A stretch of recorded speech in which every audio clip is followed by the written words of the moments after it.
بسم اللہ الرحمن الرحیم، السلام علیکم ورحمۃ اللہ وبرکاتہ۔ حدیث کا مفہوم ہے کہ مسلمان ایک جسم واحد کی طرح ہے۔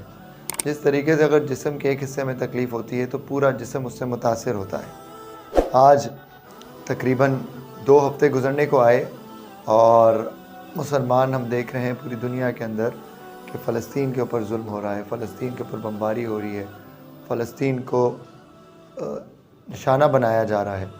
کرنے والے اسرائیل ہیں، یہودی ہیں، مسلمانوں کے دشمن ہیں، اور پھر یہ بات پوری دنیا کے اندر پھیل رہی ہے کہ ہم مظلوم ہیں، ہمارے اوپر ظلم ہو رہا ہے، جس کے اوپر تمام کفریہ طاقتیں ایک طرف ہو گئی ہیں۔ اپنے اوپر جب آن پڑتی ہے تو ان کو ظلم بھی یاد آ جاتا ہے، ان کو یہ مظلوم بھی بن جاتے ہیں، اور جب یہ کشمیر کے اندر ہندوستان کے ذریعے ظلم ہوتا ہے وہ کسی کو نظر نہیں آتا، اس وقت یہ ظالم نہیں۔ اس وقت جب مسلمان جہاں بھی تکلیف میں آئیں گے اس وقت تو یہ ظالم بنے رہتے ہیں، اور جب ان کے اوپر کوئی پریشانی آتی ہے تو یہ مظلوم بننے کی کوشش کرتے ہیں۔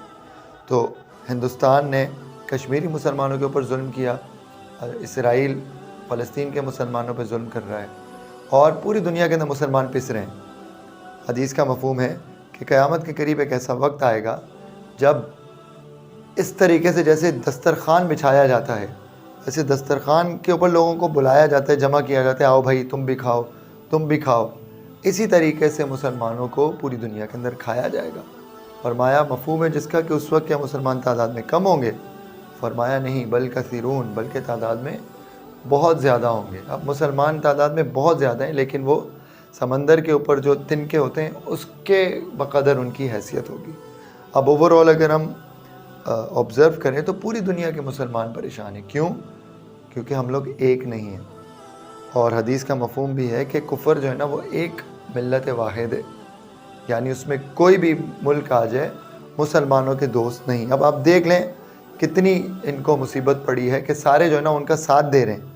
اسی طریقے سے کشمیر میں ہوا تھا، کیا ہوا تھا کشمیر کے اندر؟ UN کے اندر جاتے رہے، کسی نے کوئی ساتھ نہیں دیا۔ جب ان پہ آن پڑتی ہے تو ان کو انسانی حقوق بھی یاد آ جاتے ہیں۔ افغانستان کے اوپر انہوں نے ظلم کیا، مسلمانوں کو ختم کیا، 20 سال تک جنگ لگی رہی، اس وقت انسانی حقوق کہیں نہیں گئے ان کے۔ فلسطین نے ان کے اوپر حملہ کر دیا، ان کو موت پڑ گئی۔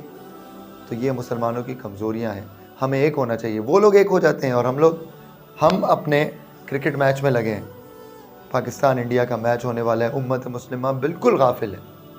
اب دیکھیں تکلیف ایسی ہوتی ہے مسلمان کے جسم کے اندر، اگر درد ہو پورا جسم متاثر ہوتا ہے۔ یہاں امت مسلمہ متاثر ہی نہیں، ہمارا کرکٹ میچ بھی چل رہا ہے، ہماری خبریں بھی آپ دیکھیں بڑے اچھے طریقے سے جو ہے نا اس کو بتایا جا رہا ہے۔ امت مسلمہ کہاں ہے؟